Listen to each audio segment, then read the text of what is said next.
les comento de mi formación académica y de todas las actividades extras que realizo. El día de hoy vamos a platicar acerca de cómo impacta las emociones en los niños en el aprendizaje. Como el psicólogo nos comentó, pues bueno, soy eh, pues tengo como trabajo con niños pequeños, entonces vamos a hablar de las emociones y la salud mental. Es muy importante identificar no es tanto nuestras emociones como docentes, como las emociones de nuestros alumnos para poder gestionarlas y vivir una vida en plenitud dentro del salón de clases, afuera del salón de clases, a la hora en que los niños interactúan con los demás niños de la escuela y a la hora en la que ellos llevan estos conocimientos a su casa. Entonces, es momento de que hablemos de las emociones. Bueno, las emociones son fenómenos individuales a corto plazo que incluyen un componente afectivo, cognitivo, fisiológico, motivacional y expresivo. Y tienden a dominar nuestra conciencia, tienden a decirnos, está pasando esto, no está pasando eso, lo podemos gestionar desde esta perspectiva o desde esta otra perspectiva. Y también tienden a ser motivacionales. Cuando yo tengo una emoción positiva, me voy a sentir bien, voy a querer hacer las cosas, me voy a levantar temprano, voy a ir al gimnasio, voy a tomar kefir todos los días. Bueno, eso impacta en nosotros como individuos ya a lo mejor capaces de poder gestionar nuestras emociones. Pero, ¿qué pasa cuando estas emociones impactan en los niños? Aquí nos está diciendo que como docentes van a ser una guía que nos van a permitir interpretar el mundo que rodea a nuestros alumnos y están medidas por estructuras sociales y culturales en los alumnos. ¿Qué medidas son estas? Obviamente es la familia y la comunidad en las que ellos se van a desarrollar. Para ello, la nueva escuela mexicana, desde un documento que se llama Educación Socioemocional en el marco de la nueva escuela mexicana, nos dice que desde el abordaje pedagógico que nos va a ofrecer la nueva escuela mexicana, se va a considerar la construcción de espacios libres de violencia, donde se priorice siempre el trato digno, cordial y respetuoso de todas las personas que somos actores educativos para propiciar el análisis de las situaciones cotidianas, formas de trabajo, así como las habilidades, conocimientos, actitudes y valores que van a promover el bienestar emocional de cada uno de nuestros alumnos. Aquí que nos está diciendo que siempre tenemos que tener al centro de todo el interés superior del alumno. Esto se va a dar con un trato cordial, digno y respetuoso todo el tiempo, bajo las necesidades que nuestro alumno tenga. ¿Sale? Nos vamos a la siguiente. Aquí es muy importante validar las emociones que cada uno de nuestros alumnos va a tener. Por eso necesitamos siempre asegurar en ellos el trato digno y cordial y respetuoso de todas las personas. Yo tengo que tratar de manera digna, cordial, respetuosa a mi alumno si me está presentando alguna situación que él tenga. Si esa situación trasciende, para eso nosotros tenemos ciertos protocolos que tenemos que llevar a cabo en cada uno de nuestros lineamientos que tenemos. La otra es tomar en cuenta las necesidades y condiciones de cada persona.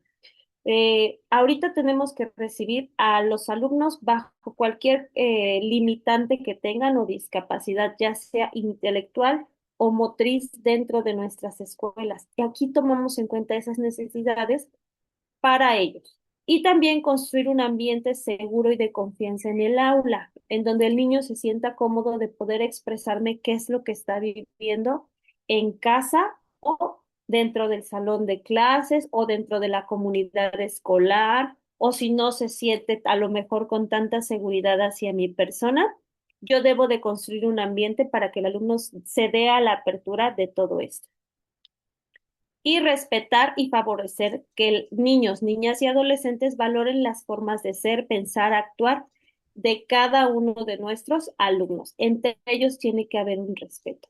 Valeria, Eu- no está tu presentación. Ay, no me digas. No estás presente, ajá. Ay, a ver, sí te mandé la invitación. Sí, Pero Mm, Ya le di a aceptar, entendido. ¿Ya se ve?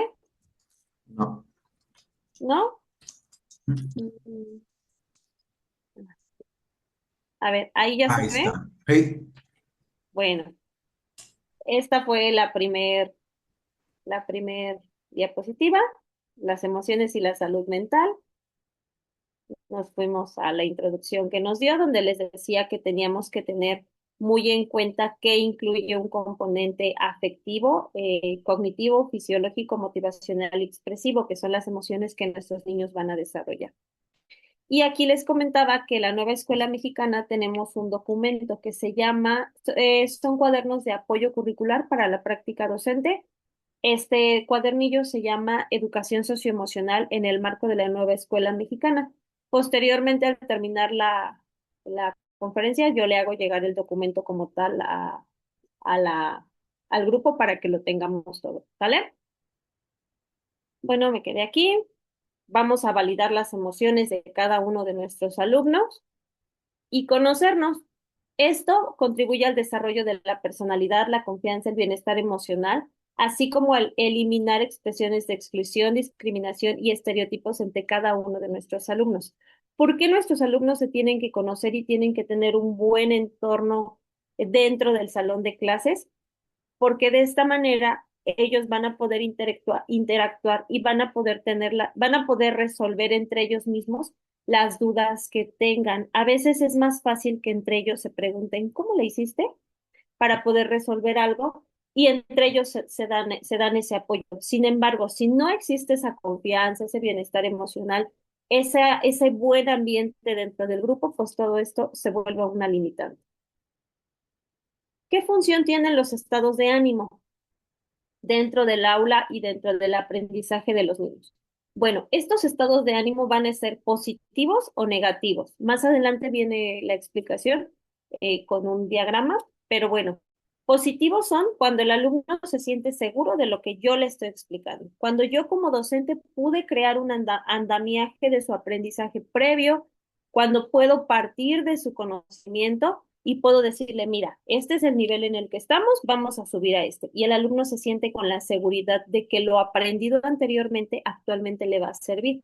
Ese sería en un ejemplo, un aprendizaje guiado por un estado de ánimo en el que el alumno se va a sentir seguro de lo que va a aprender porque ya tiene un conocimiento previo. Y el negativo sería cuando a lo mejor le está costando trabajo, quiero yo llevarlo a un nivel en el que no estoy, tiene situaciones a lo mejor de alimentación, de familia, de atención en casa y no puede recibir el aprendizaje de una manera positiva. Entonces aquí dice, los sentimientos son el conjunto de pensamientos con relación a algo o a alguien vinculados a sensaciones, placer, dolor, positivos o negativos. Positivos es cuando el alumno se siente seguro de lo que va a aprender. Cuando ya hicimos nosotros como docentes un diagnóstico previo, sabemos de dónde vamos a partir y lo llevamos a cabo de esa manera y lo queremos llevar al siguiente nivel. Negativos es cuando no tenemos o cuando nos está exigiendo la autoridad cierto nivel y queremos llevar al alumno a ese nivel. Sin embargo, pues no está en ese nivel, lo empiezo a frustrar, le empiezo a exigir de más, el alumno no tiene conocimientos ni siquiera de hacia dónde vamos a ir y empieza la frustración. Entonces ya ese ya es un estado de ánimo negativo. Aquí entra mucho la experiencia afectiva dirigida de manera intencional a un objeto específico, que era lo que yo les decía, tener un aprendizaje previo, y representan una función racional, personal y subjetiva, ya que promueve la valoración de las características, circunstancias e importancia de las personas y los objetos con cada persona que se vincula. Vamos a reconocer el malestar de nuestros alumnos y lo vamos a dividir en emoción, estado de ánimo y sentimiento, basado en la intensidad que cada uno de nuestros alumnos llega a tener. Tenemos un evento concreto fácil de identificar. Esa va a ser una emoción que el alumno va a tener. La emoción dura segundos cuando yo le exijo al niño algo y el niño no lo puede hacer o lo puede hacer. Aquí tenemos el evento aunado a factores difíciles de identificar, que se va al estado de ánimo. Esto nos pasa mucho cuando los niños están aprendiendo, por ejemplo, a leer. Las mamás quieren que en un mes los niños aprendan a leer, cuando es un proceso cognitivo bastante complicado para el ser humano. Se vuelve, a lo mejor se ponen a hacer la tarea, lo regañan, no les tienen paciencia, no les tienen empatía. El niño tiene un estilo de aprendizaje completamente diferente a la estrategia que la maestra está implementando. Bueno, dura horas o días, que podríamos decir que es a la hora que el niño hace la tarea.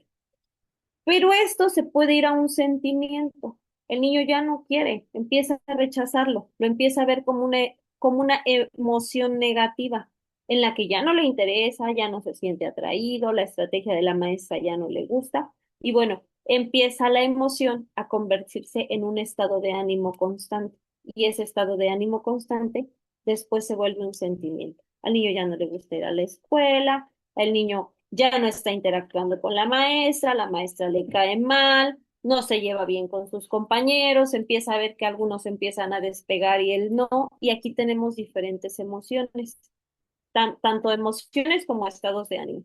Y empezamos a ver en el aula niños que van muy emocionados a la escuela, con muy buen estado de ánimo, muy contentos, quieren muchísimo a la maestra, les encanta ir a la escuela y ellos pudieran ir sábado y domingo también y nunca quieren vacaciones. Y tenemos a los otros niños que lo ven de manera negativa.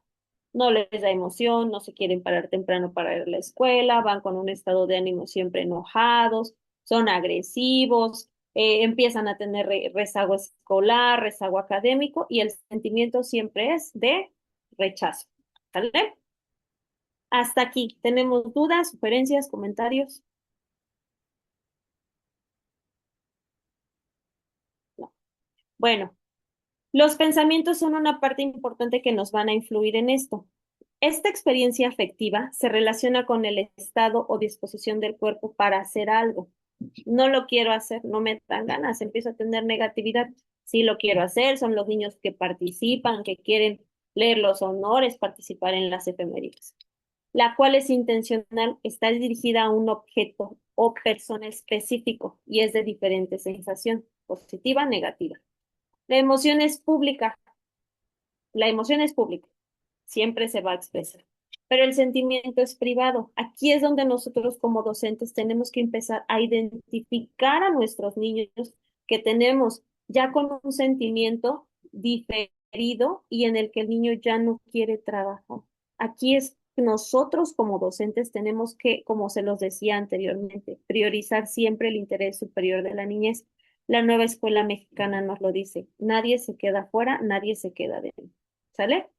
Ya que es bueno, el sentimiento es privado, siempre está escondido, ya que es una imagen mental y por ello es invisible a los demás. Aquí como docentes tenemos siempre que observar cómo llegan nuestros alumnos, en qué estado de ánimo llegan, cuánta disposición tienen al trabajo.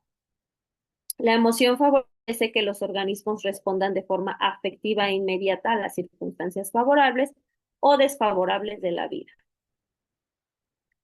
Y bueno, ¿qué relaciones las emociones para aprender?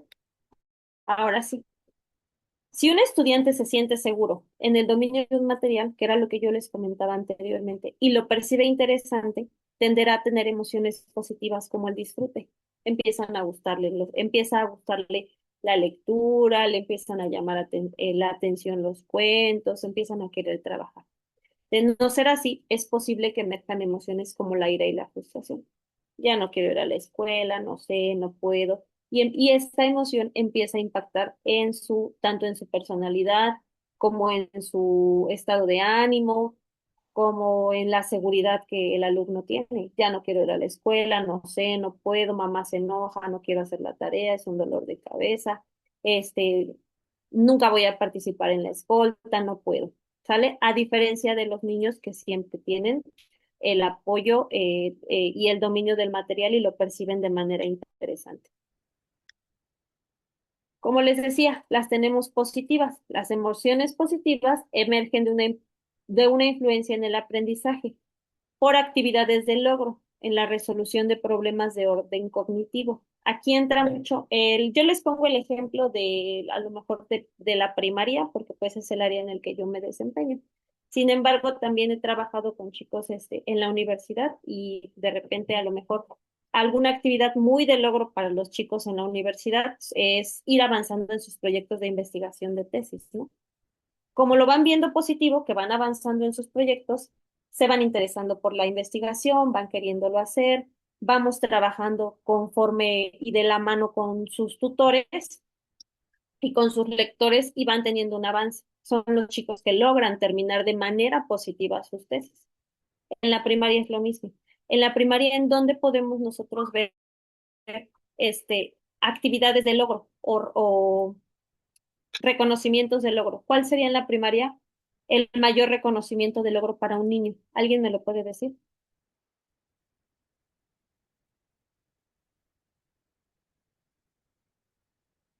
Todos fuimos a la primaria.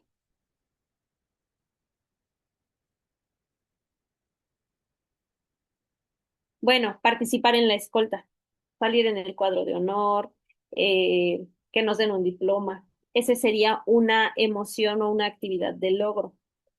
Eh, que nos pueden resultar de manera positiva para el niño.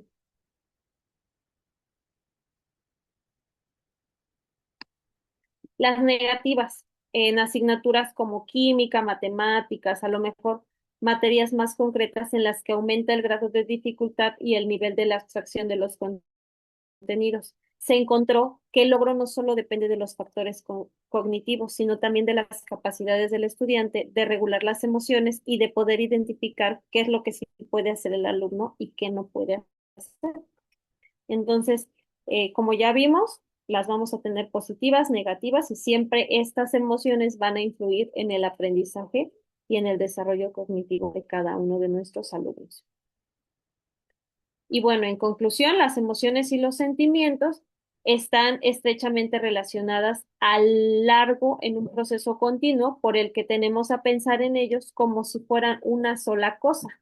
El alumno a lo largo de toda su carrera académica siempre va a estar influenciado por emociones positivas y negativas que lo van a llevar a tener intereses hacia ciertas áreas, que es lo que nos va a determinar a qué se va a querer dedicar un alumno, en dónde se va a querer desarrollar, si en el área social, médica, científica, en el área en el que él se quiera desarrollar. Mm, Incluso en ocasiones les nombramos de igual manera, sin embargo, son fenómenos diferentes. Las primeras son la base y el fundamento, las primeras emociones que nuestro niño va a tener, que son la primera acercación que va a tener en la escuela. ¿Cuál sería? Pues, cómo se sienten ellos en el preescolar. En el preescolar siempre van a tener ellos una emoción positiva, porque juegan, descubren, interactúan, tocan, palpan todo lo que los rodea. Sin embargo, en la primaria, el conocimiento ya va más dirigido hacia un contexto o hacia un área específica. Am, Se propagan de esta manera estados de ánimo y posteriormente con los sentimientos al reflexionar lo que lo causó esa emoción e implicó en la vida de cada persona. Todos tenemos el recuerdo de algún docente, positivo o negativo. Todos tenemos muy claro qué docente marcó nuestra vida para poder hoy desarrollarnos en el área en el que nos desarrollamos y cuál a lo mejor dices, pues esa área no me gustó tanto o no me pudo llamar tanto la atención y a lo mejor por eso no me pude inclinar hacia esa área, ya que no era parte de mis intereses y pues emocionalmente no me generaba tanta atracción. Y pues bueno, esa sería toda mi participación. ¿Tienen alguna duda, sugerencia, comentario?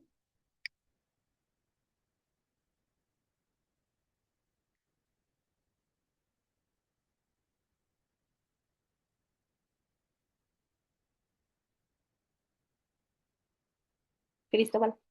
Ujú. Bueno, no sé, digo, nadie tiene como algún comentario sobre las emociones, sobre eso, digo, pues los que tienen hijos. Veira.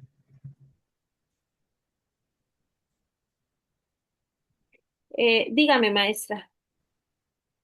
Ah, la leemos.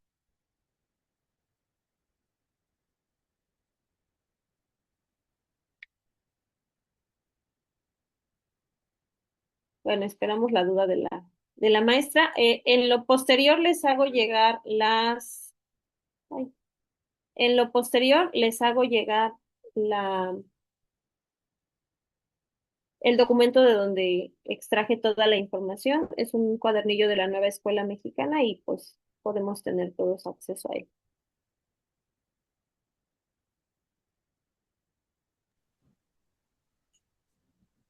Vamos a esperar la duda de la maestra.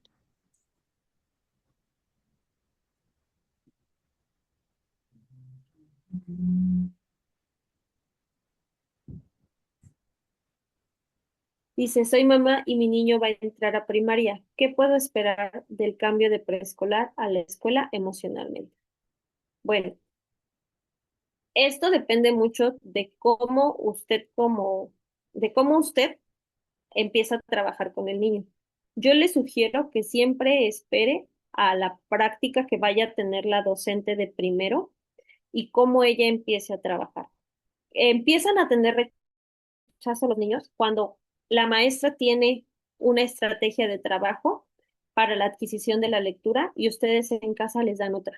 Entonces, de repente el niño ya no sabe a quién hacerle caso y se bloquean y ya no quieren trabajar. Entonces, emocionalmente es un cambio muy drástico porque tienen un horario más amplio, a lo mejor tienden a estar con más niños, llegan con una persona que es completamente diferente, a una escuela completamente diferente a la que ellos ya estaban adaptados y se les empieza a pedir un grado de exigencia también mayor.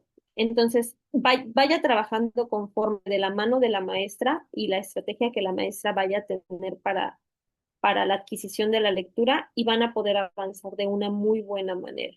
Pero si les empiezan a meter nueva metodología o metodología completamente diferente a la que llevan en la escuela, los empiezan a bloquear, los empiezan a saturar de información y lo que empieza a hacer el niño es a tener un rechazo completamente a la adquisición de la lectoescritura.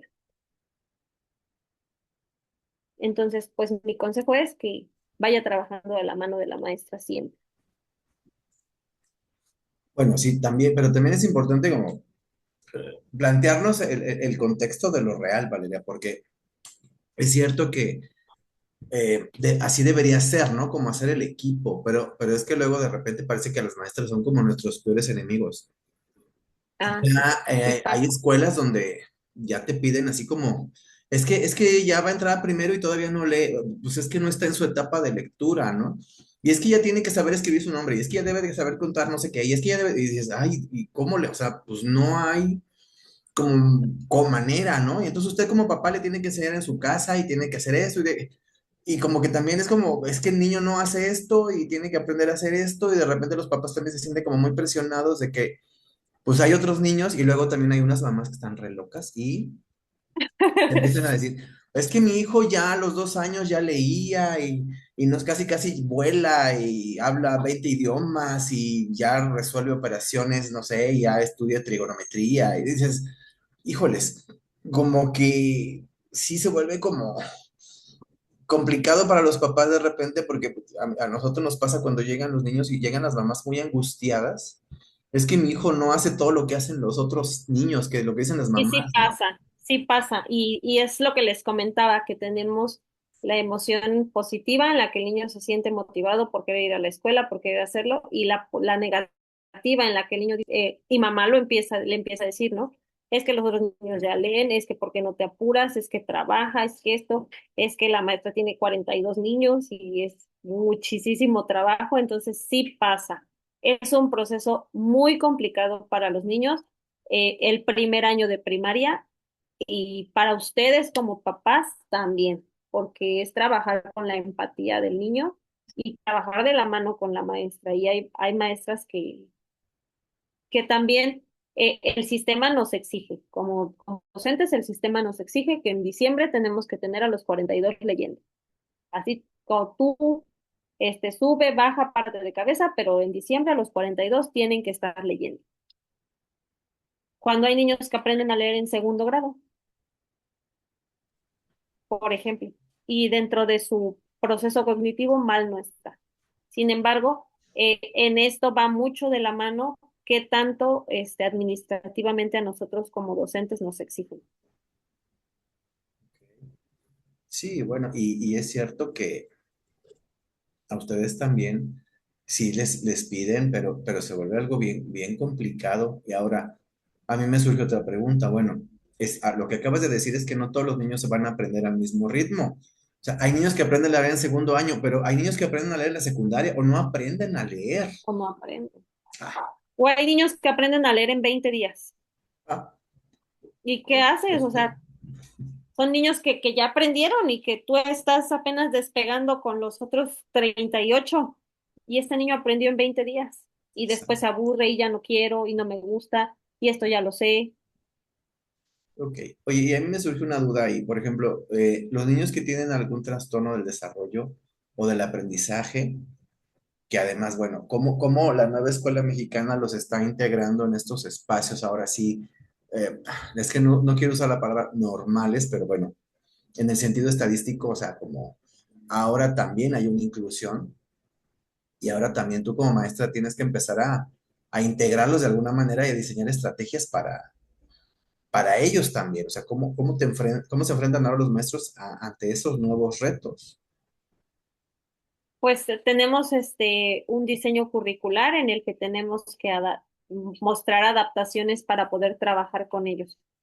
Y en sus evaluaciones bimestrales les tenemos que ir poniendo cada, cada observación y ya si de plano a partir de un diagnóstico que mandamos a los CAM, las maestras de educación especial nos dan un diagnóstico y nos dicen si realmente tiene a lo mejor alguna deficiencia intelectual o si es algo que se puede seguir, continuar trabajando en el grupo basado en su estilo de aprendizaje. Pero sí, la realidad es que la nueva escuela mexicana nos ha responsabilizado con el diseño curricular que nos dan de trabajar con cualquier deficiencia intelectual o motriz que los niños tengan. Ya si de nuestras manos se sale, pues se encuentran los USAER o los CAM para poder trabajar con ellos o de manera directa al día. Ok. Este, ¿Alguien tiene alguna otra pregunta? ¿Comentario? ¿Alguna duda, sugerencia, comentario? Ujú. Porque bueno, lo que nos planteaba Valeria se me hace muy interesante porque se supone que deberías darse en una etapa de desarrollo básica, ¿no? En los primeros años. Sí, Pero claro. realmente yo lo que estaba escuchando, yo trabajo con adictos la mayor parte del tiempo y justamente son elementos que no se han desarrollado adecuadamente en muchos de los adultos que hoy tienen problemas de consumo o que tienen falta de límites o que no saben cómo gestionar adecuadamente sus emociones y que tienen que buscar alguna sustancia, alguna conducta o alguna persona para poder sentirse bien o que tienden a ser sujetos explosivos y violentos y que no les gusta que les digan que no. O sea, es como esta parte que nos planteaba Valia, es como, ¿qué pasaría entonces cuando esto no se da en esa etapa de la forma adecuada? Y cómo esto va empeorando con el tiempo hasta que tenemos a estos típicos sujetos que hoy vemos en las redes sociales, en los videos, ¿no? Como Lady Tacos, Lady no sé qué, Lord no sé qué, que no son otra cosa que sujetos con falta de límites, como niñotes, explosivos y berrinchudos, que piensan que pueden seguir haciendo lo que se les pegue la gana y no respetan ningún tipo de autoridad. Y bueno, ya nos están planteando que, bueno, eso se da desde etapas muy tempranas y que si no ocurre de la manera adecuada, esto